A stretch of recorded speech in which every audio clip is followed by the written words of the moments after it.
Good afternoon, ladies and gentlemen, and welcome to the specially called meeting of the Board of Education. And we have a quorum, and Jim Butcher is out of the country. We will be, doesn't bring anything back with him. And we'll start a meeting with the Pledge of Allegiance. Would you please rise?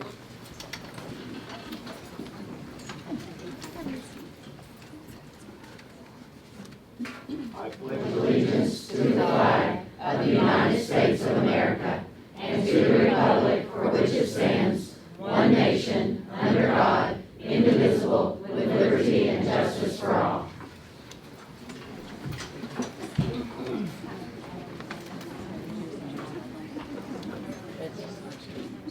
Okay, our first item on the agenda is a presentation from our school attorney, Chris.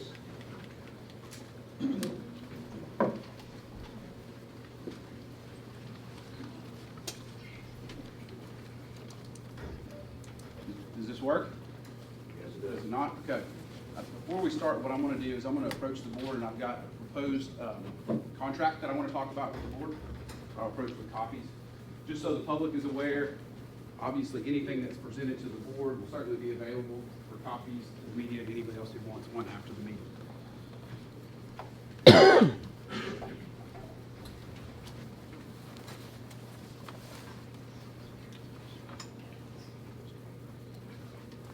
So just as a little background, I'm not sure this is working or not. Can everybody hear me okay? Okay. Do you want to be on this? Okay. Just a little background. Obviously, I understand there's been a situation involving current director, Mr. Sis. There was communication last week during the board meeting about that, about the possibility of investigation. That investigation would have taken place involving my firm and my partner, Janet Hayes. Between last week and this week, however, there's communications as I am school board counsel with the counsel for Mr. Sis, and we entered into negotiations, as I do sometimes on behalf of my clients certainly, to possibly look at the idea of some sort of a buyout and some sort of a resolution that would allow both the school board itself, the school system, and Mr. Sis to essentially just move on from each other and move on just into the future. In that, it became pretty clear to me pretty early on that we could reach a resolution that, in my opinion, as board counsel, having been the board counsel and am the board counsel for a number of school systems here in Tennessee, that a resolution that I think would be beneficial and advisable to the school system. At that point, I made the call as school system counsel to talk to my partner, Janet Hayes, and ask her to basically just stand down in the time being, see if a resolution could be reached that I could then bring before the board and really not cost the board any more money on such an investigation if it was just not needed.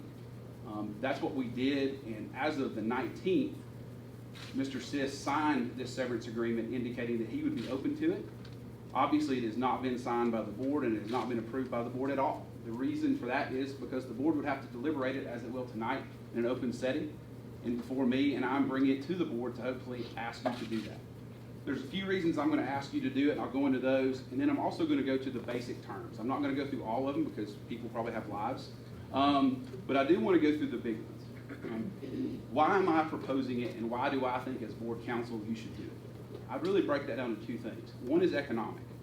All right. If we look at on page 1 of the proposed severance agreement, what you have to remember is that right now, as of last November, which is when Mr. Sis started as director of schools, he has roughly over 3.5 years left on his contract.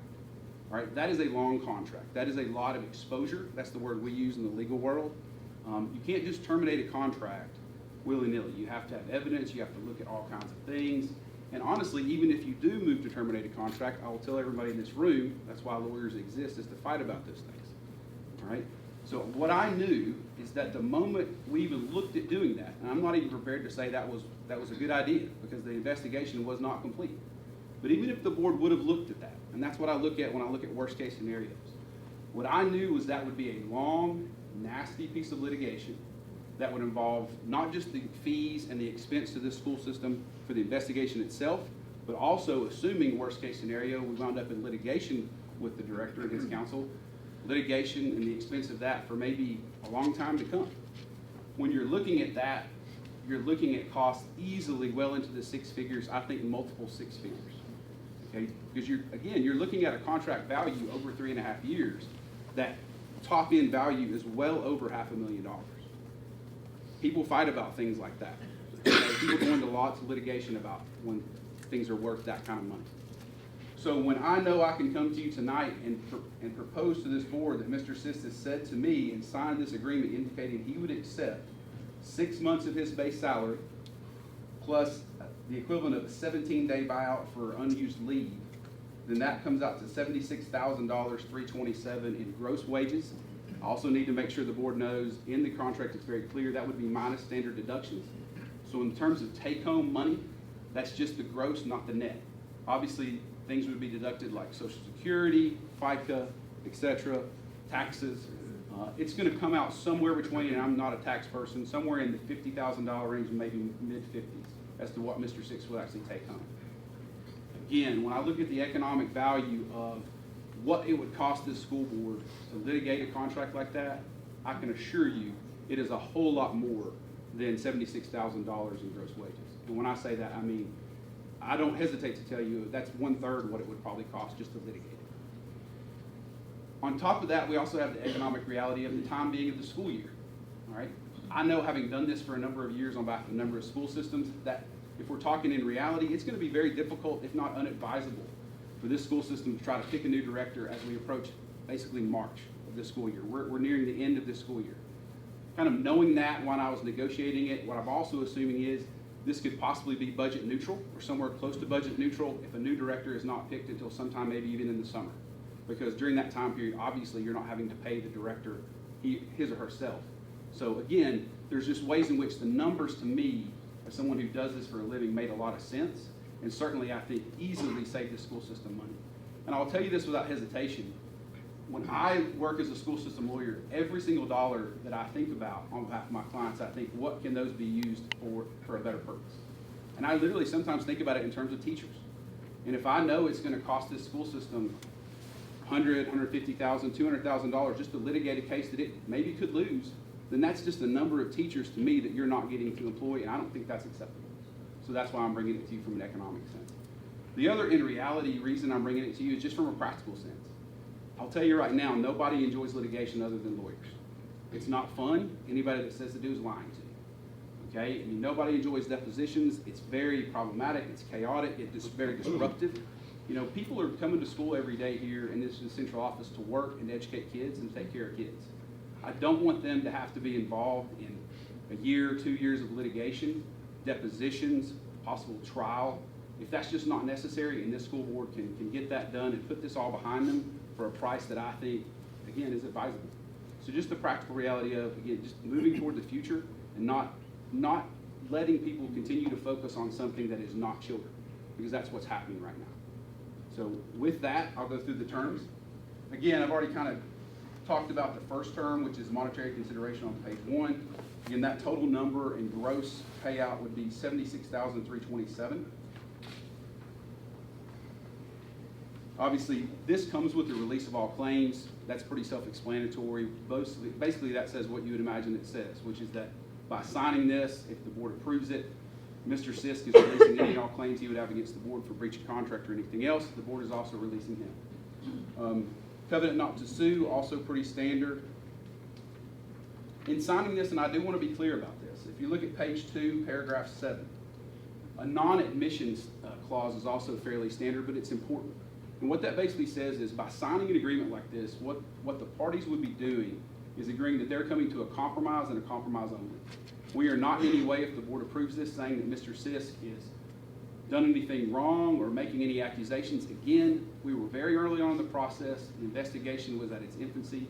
We were not in a position to say, certainly legally, that he had breached that contract. And that's not what this severance agreement would say either. It's just basically saying no, neither side's admitting to any wrongdoing. If we move on to, I'm going to just move on to the last page, page 4 of 5, paragraph 16. Something else that I also wanted in there, and I would advise the board that I think is necessary, is what we call a non-disparagement clause.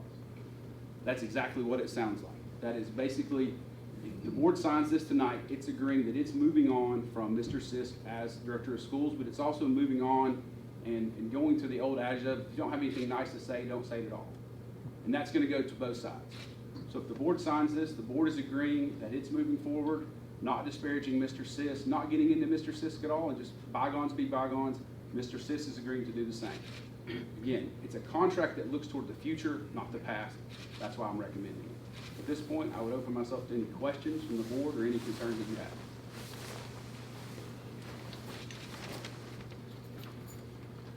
Mr. Chairman, if I might ask a few Yes, questions, please do. unless someone else wants to go first. Sure. I believe I heard correctly, but wanted to confirm, if we did not accept this agreement, matters went forward, we ended up going into litigation, which I know is a potential. Did I hear it correctly that you say it could be a 1 to 2 year process for the litigation piece I think of at this? least. So can I walk through that for a second, Ms. Harrison, if I can?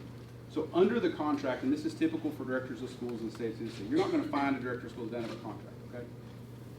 You first, if let's just assume that would have happened, then what the board would have had to have done is after the investigation, which itself would have taken time and cost money, then the board determines, does it have the evidence to move forward with cause? Then under that contract, the board would actually have to meet and hold essentially what would be a mini trial, a public trial involving Mr. Sisk being able to present his evidence, the board and its counsel being able to present its evidence. The board would then determine at that public hearing if there was cause, but then automatically under the contract. So what I'm getting at is that itself would probably take months to get there. Then that's before any type of litigation. The moment the board made its decision, yay or nay, but assuming nay, then obviously Mr. Sisk could then go to court, probably Chancery Court here in this county, and we would be at litigation. The typical state court litigation is 2 to 3 years, actually.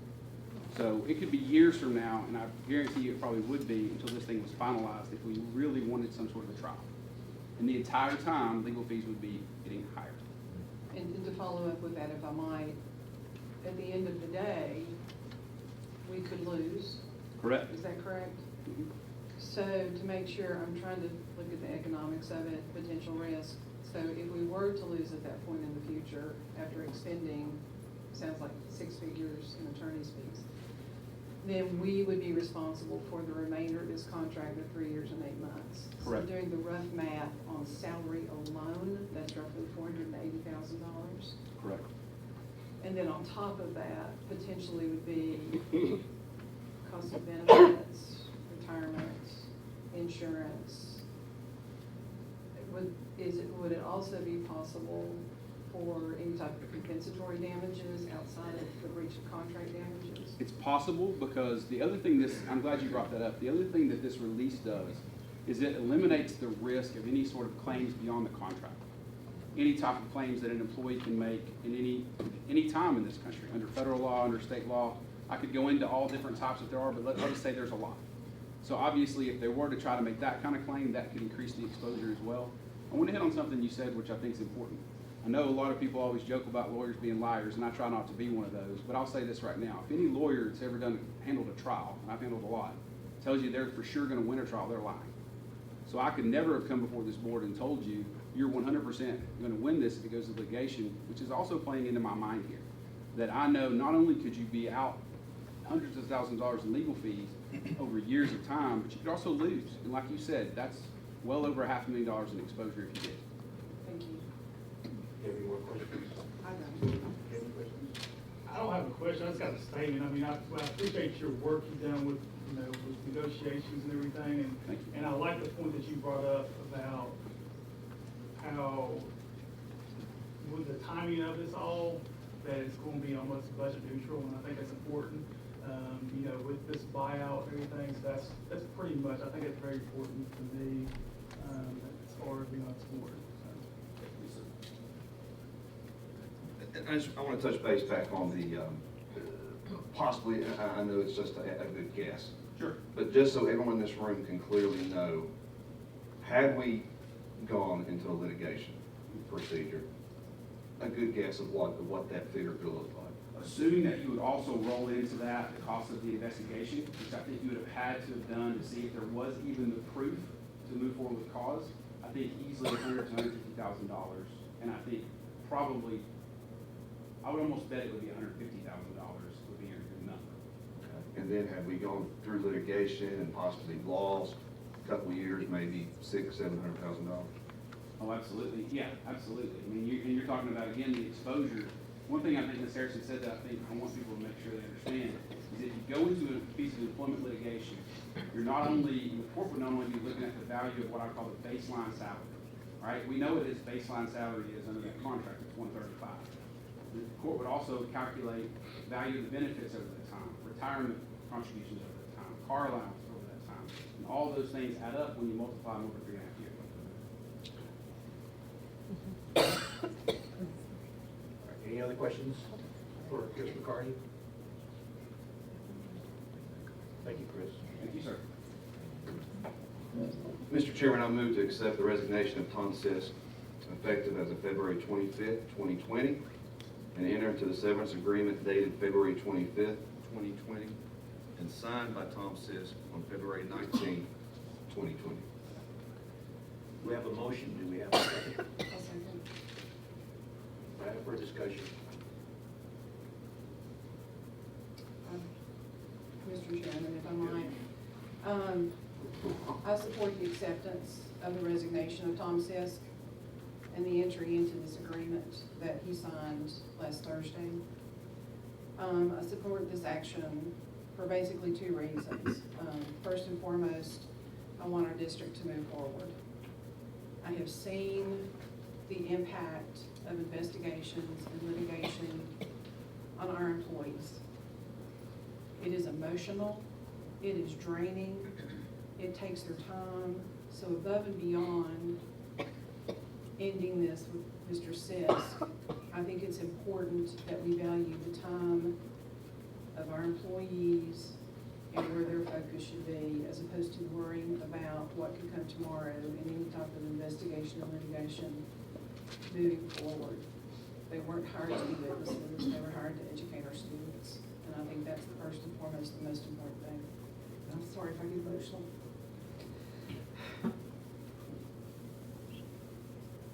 The economics support this decision. A resolution that ends Dr. Sisk's employment now, based on the numbers that we've been provided, I think this permits our district to move forward. But as those of you who know me, I'm not going to take somebody's word for it as far as what our potential exposures might be. So I'll share with you that I've done some homework. Please, everybody that knows me is not going to be surprised at this. I wanted to make sure this wasn't far and above what someone else might have paid for a contract buyout. So I looked in our area in Tennessee in superintendent buyouts, and I'm not going to have every single dollar amount, but everybody's welcome to go behind me and do the research on this. The Knox County superintendent in February of 2016, his contract was bought out. He had 3 years and 10 months left. They paid him $227,000 in salary and more. In April of 19, the Metro Nashville superintendent's contract was bought out. I believe he had roughly 2 years, and I'm going from memory because I didn't make a note on that. $261,250 plus the payment of attorney's fees. In July of last year, the Loudoun County superintendent was bought out. He had remaining on his contract 36 months. They are paying $10,417 per month for 3 years, which comes to roughly $370,000, plus his automobile allowance, plus another $50,000 for compensatory damages for humiliation, embarrassment, and other things. So when I look at the numbers, and I'll look at the economics, and I'll look at putting us in a position to move forward, I support the economics because I don't believe that we are, well, in fact, we're paying much less than other districts pay to end this. So I support this motion. You know, I support this motion as well, and I think probably one of the reasons why we have a quick settlement was because Tom Siska told me that it's a no-win situation. No matter what happens, I've lost any respect or control from the community. You can't get it back. And so I think that that was a wise decision, and I respect that decision. And so I think that helps us get a much better closure here. So I support that motion.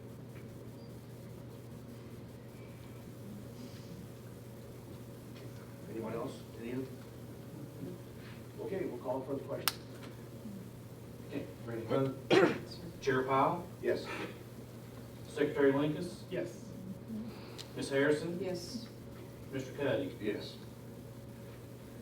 Motion passed. All right,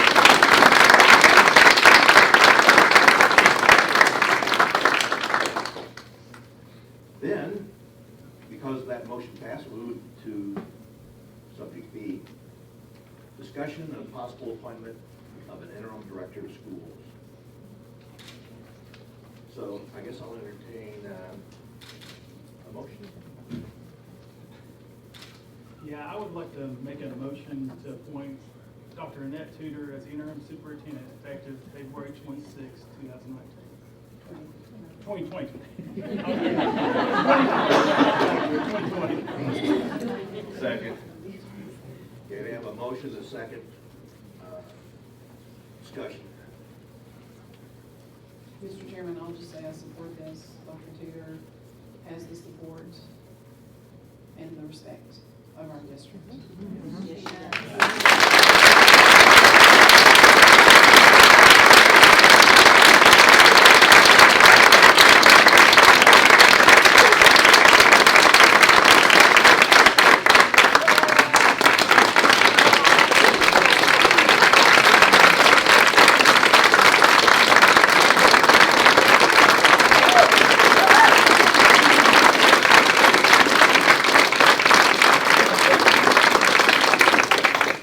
And I would like to second that. As you can see, she has the respect of the community and school system, and that speaks volumes and everything. And we as a board, I'm sure you feel like you can lead us in the right direction.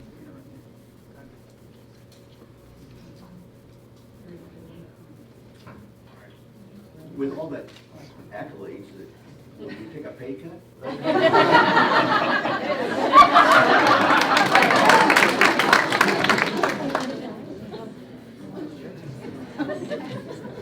Did we vote? No, we haven't. Okay, we'll call for the vote. Ready to vote? All right, any other discussion? Yeah, you had Mr. Cuddy second. You had Mr. Linkus made the motion, Mr. Cuddy second motion. Ready to vote? If no discussion, yes, we are. Okay, Mr. Cuddy, Yes. Chair Powell, Yes. Ms. Harrison, Yes. Secretary Linkus. Yes. All right. We have, When you want to do that, yes, okay. I don't know if we will do it. All right, we have a request that's not on the agenda, but we'll honor this request. To speak, Mark Hutton.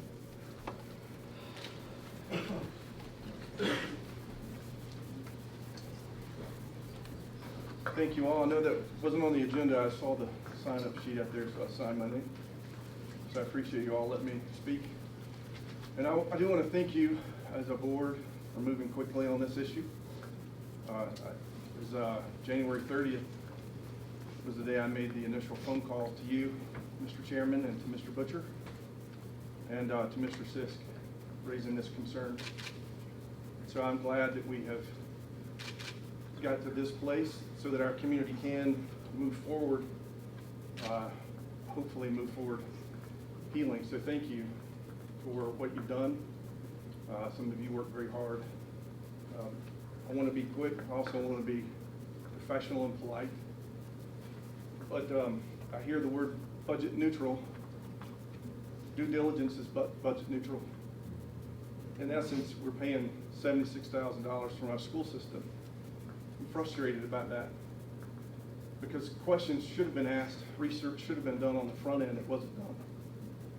Mr. Powell, you and Mr. Butcher were both educators, administrators in this community. Anybody should have worked harder than anybody else to ensure that the person you hired was everything they said they was. It should have been you. If there should have been anybody that should have been angry, it should have been you. But when I made those calls, I was told it's just a distraction to keep my mouth shut. And I was even accused of being a part of a vendetta. That's frustrating for me to be able to try to put a rumor to rest, to do this quietly, to do this in a way that could have avoided all of this. But that wasn't done. Personally, I hold you, Mr. Pyle, and Mr. Butcher responsible for it, largely because of your experience, largely because your entire lives have been in education.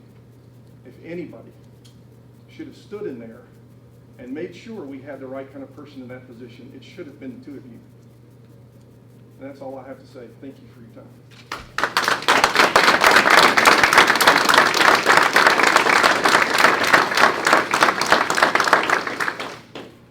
All right, the first thing I want to say is that we hired this Tom Fisk on the basis of his employment status, his credentials. He did have a check. Maybe we didn't overturn every little bit, but that wasn't part of our employment. The doctorate degree was not part of our reason for employment. You know, I make that really clear. The other thing I want to make really clear is when you called me, you said, I have the press waiting. You wouldn't even give us time to talk. We operate under the sunshine law.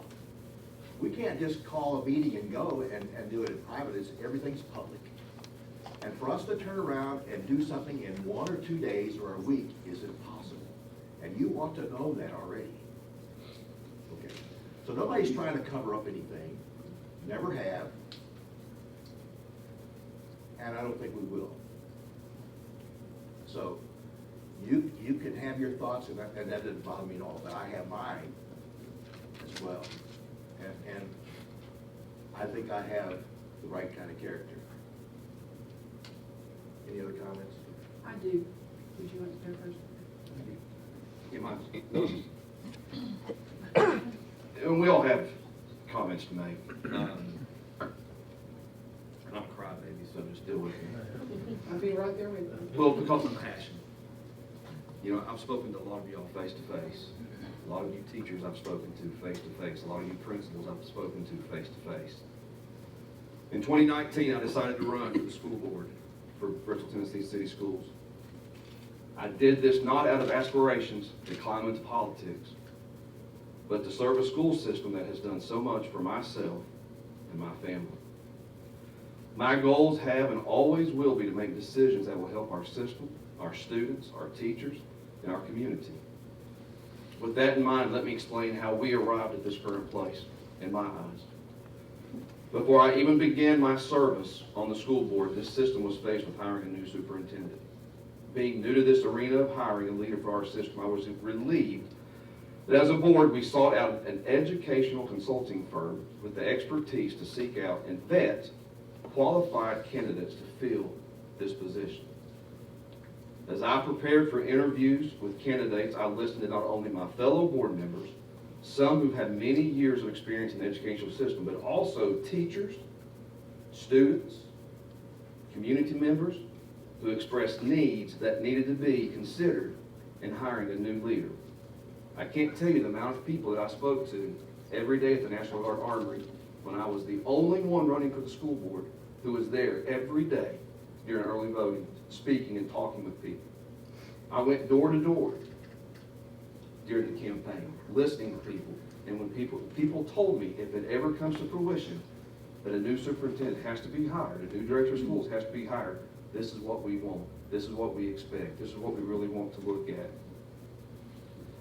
I took the responsibility of hiring a superintendent as a serious duty. I can tell you that every board member felt the same responsibility. We interviewed a good number of candidates, 7 to be exact, all of whom are excellent leaders. There is not a person sitting in this room that has decided to serve this school community who would make a choice that would hurt or jeopardize our students, our teachers, and our schools. You are looking at a board consisting of a gentleman who has served as an educator and principal, and whose love for children and the community spurred him to create reading buddies. He did that because he loves our students. A gentleman who's also a former Viking student who has served our community as an educator, a coach, and principal for 30 years at Tennessee High School, for a total of 40 years in education. As many say, he bleeds maroon. An accomplished attorney whose wisdom is an asset on this board in every circumstance, who has taught this rookie much during my few months of service. She's also the proud mother of 2 recent Tennessee High graduates. Then you have the 2 young guns, and Derek and I, who have both been graduates of this system and have both been given wonderful collegiate opportunities because of our school system. We both also have children in this system presently, and children who will soon enter this system. I have a daughter who's a junior at Tennessee High. I've got a daughter who's a 7th grader at Vance. I've got a daughter who's a 5th grader at Haynesfield. And I've got a daughter who's going to be a tornado when she gets here. She's 4 years old. Derek has children. We would never put a person in the position of leading the very schools our children attend that we believe would bring harm to our children, our community's children, or the teachers and the school system that has blessed us. For this very reason, we listened to the concerns. Once they were made, we asked questions, we sought counsel from one another, and we took the time to hear all the concerns and answers to those concerns. We all are here to serve. We are not paid nor compensated for our time. We do it simply out of love for our community. I tell you that myself, and I believe I can speak for my fellow board members, are going to do whatever we can do to support and solidify the relationship with our students, our teachers, our administrators, our parents, and continue to serve a community and a school system that we love to the very best of our abilities. I've had a lot of sleepless nights the past 2 weeks. My family has had a lot of sleepless nights. My daughter, last Tuesday, after the board meeting, called me after school before she left, crying because she had been ridiculed all day long because of this situation. We care. I promise you we care. We care about all of you all. We care about every student in this system, every teacher in this system. We want what is best for you all, without a shadow of a doubt. We love you guys. Let me tell you about the teachers we have in our community. My daughter sent me a text today, and I had a conversation with a teacher at Tennessee High. He saw that she looked a little down, and she said, "Hey, Cuddy, you okay?" And she said, "Yeah, it's been a tough couple of weeks." And she said, "It's okay." He said, "We love your dad. We support your dad. We know that he loves us and that he wants to do the very best for our teachers." That's why I ran, because of teachers like Andrew Snyder that took the time out of their day to look and notice that a student was down. That's why we do this job. We're not paid. We're not compensated. I could care less about politics. If I wanted to be political, I'd have ran for city council or for county commission. That's not what I wanted to do. I wanted to be on the school board because I'm passionate about this school district, a district that gave me so much. And I wanted to give in return back to them. So please know, we are for you, we love you, and we're here for you. I promise you that. Thank you.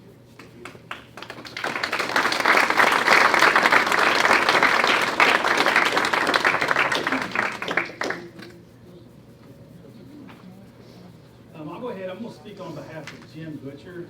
He has written out a statement, and I will also follow with my statement as well. And so this is Jim, speaking for Jim. Thank you for the opportunity to share my written thoughts in regard to this afternoon's special called board meeting. I regret that I'm unable to be in attendance as I'm in transit to fulfill a travel obligation that has been months in planning.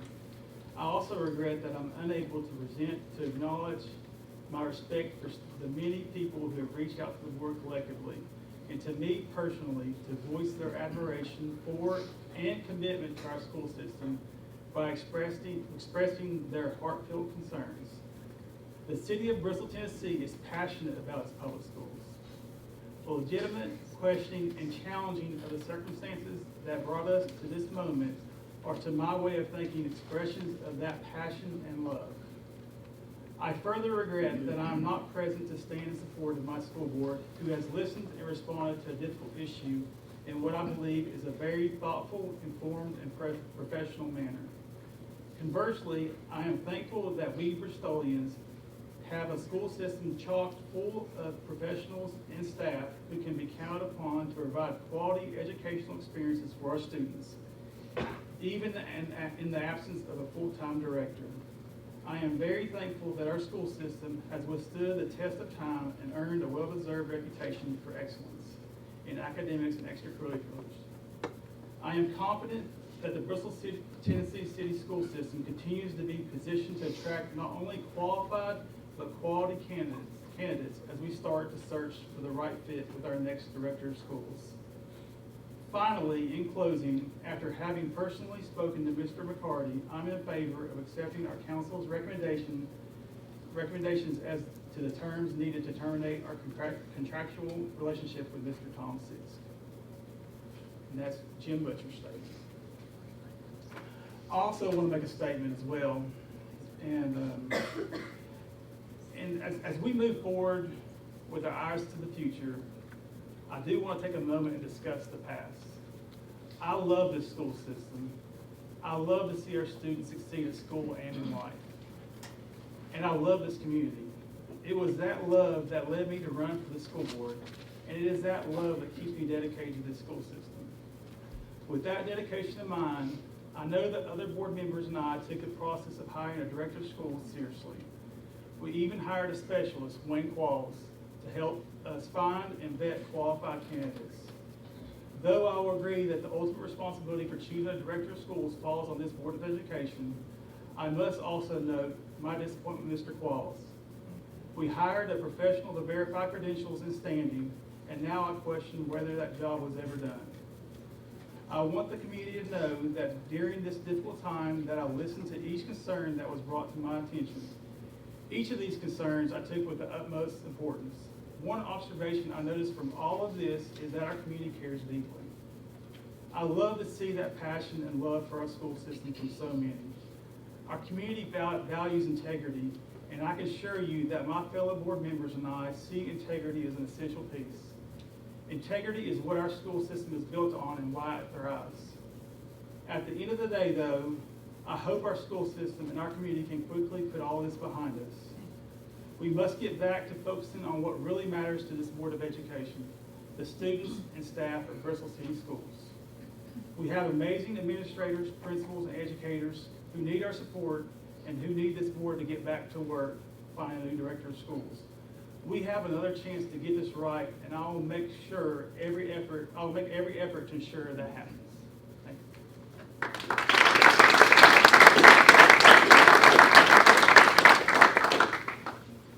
Chairman, if I might. I hope you'll bear with me. I want to thank the parents, the teachers, staff, students who sent emails, they called, stopped me with conversations, and I greatly appreciate that. I will say for the most part, comments were delivered courteously and professionally, and I can't tell you how proud that made me of how folks responded. We did not respond to emails, generally, on advice of counsel. We did not do that in the course of an investigation ongoing and now with this agreement in place. And it would not have been appropriate for me to share my personal thoughts or comments about an employment matter with the Bristol, Tennessee City Schools. And I think that anyone in that position would not want me to do so about them. I'm not on Facebook, I'm not on Instagram, I'm not on Snapchat.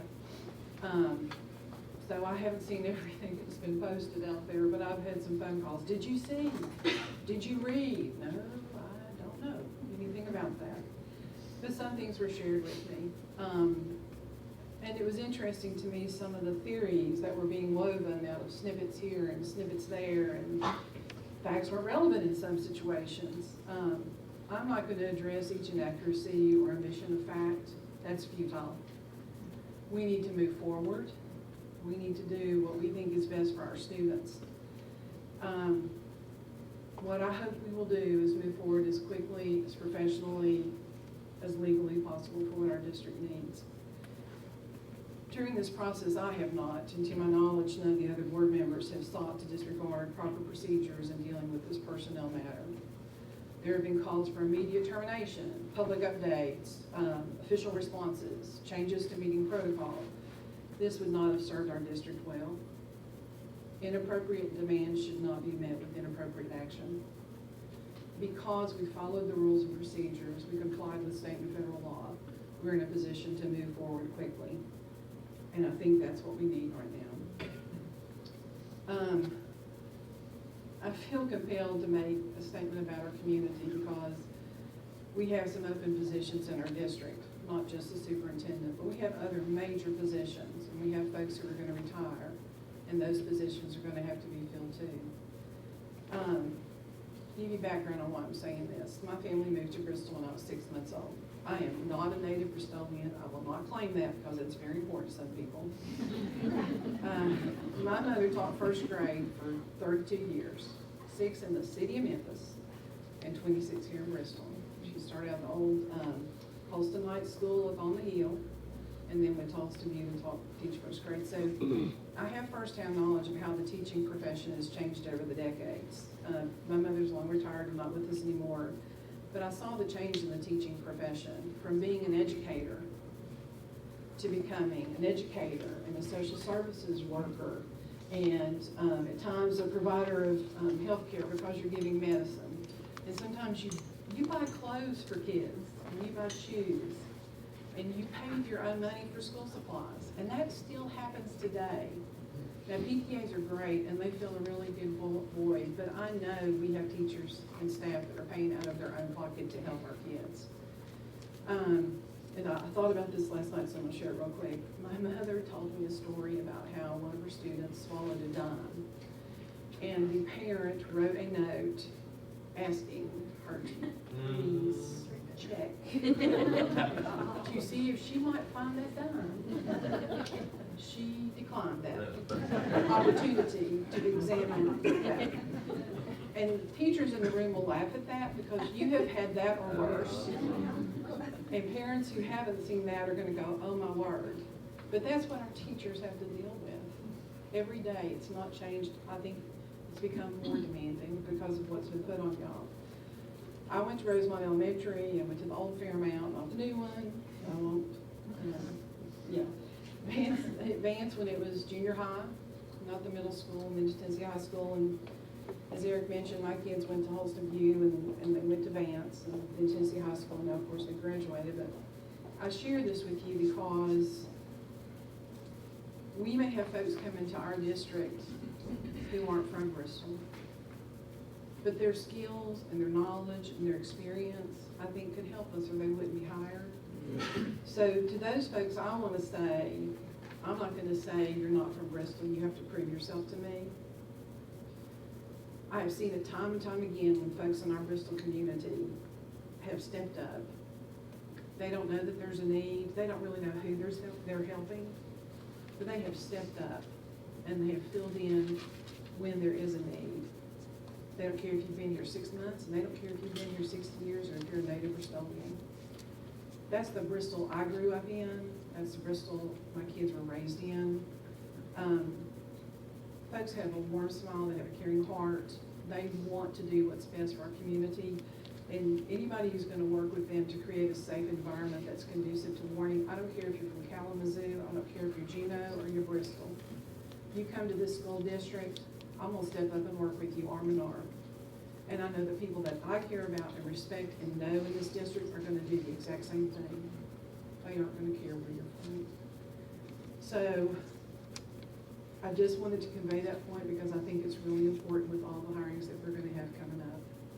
Please, folks, don't just think we're closed. I'm not so naive to believe that the quick resolution of this matter is gonna make everybody happy. You can't make everybody happy in this situation. My hope is that this quick resolution will allow us to move forward.